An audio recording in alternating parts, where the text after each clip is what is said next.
रामनाथ कोविंद देश के वो 14वें राष्ट्रपति जो अपनी सादगी, सरल स्वभाव और विद्वतापूर्ण आचरण के लिए जाने जाएंगे।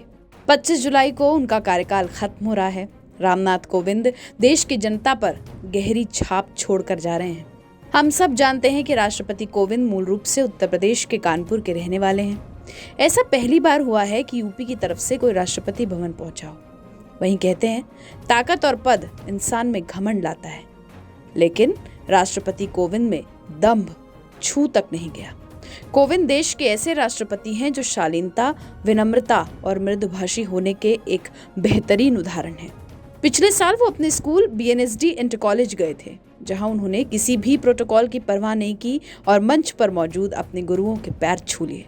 जहां कोविंद इस महीने राष्ट्रपति भवन से अलविदा ले रहे हैं, वहीं रामनाथ कोविंद इस बात पर हमेशा गर्व कर सकते हैं कि उनका कार्यकाल विवादों से बहुत दूर रहा। तो आइए जानते हैं भारत के 14वें राष्ट्रपति रामनाथ कोविंद की वो बातें जो बहुत याद आएंगी। राष्ट्रपति कोविंद की संवेदनशीलता का अंदाजा इससे ही लगाया जा सकता है कि जब वो अपने गांव गए थे, उस वक्त की एक घटना ने उन्हें बेहद दुख पहुंचाया।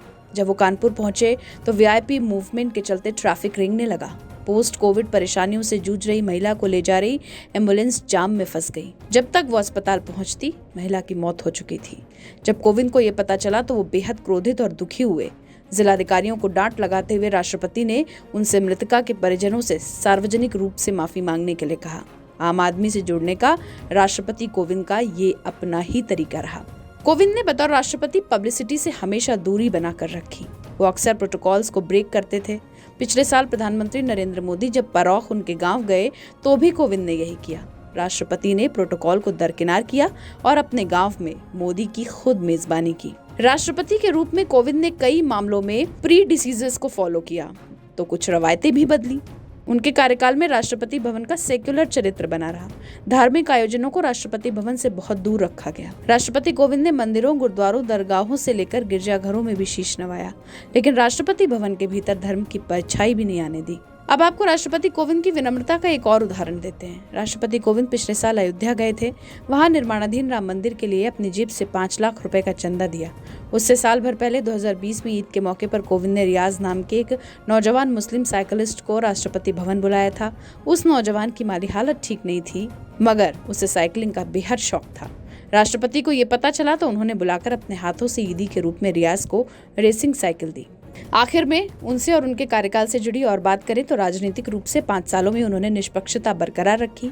उनके राष्ट्रपति रहते भवन के दरवाजे हमेशा विपक्षी दलों के लिए भी खुले रहे।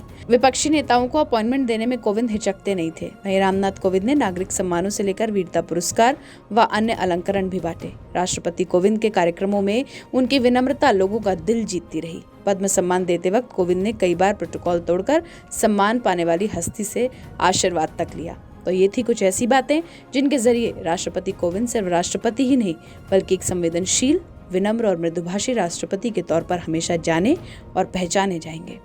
हमारी इस खबर पर आपकी क्या राय है, कमेंट सेक्शन में लिखकर जरूर बताएं। देश और दुनिया से जुड़ी तमाम बड़ी खबरों के लिए सब्सक्राइब करें हमारा डिजिटल चैनल TV9 भारतवर्ष।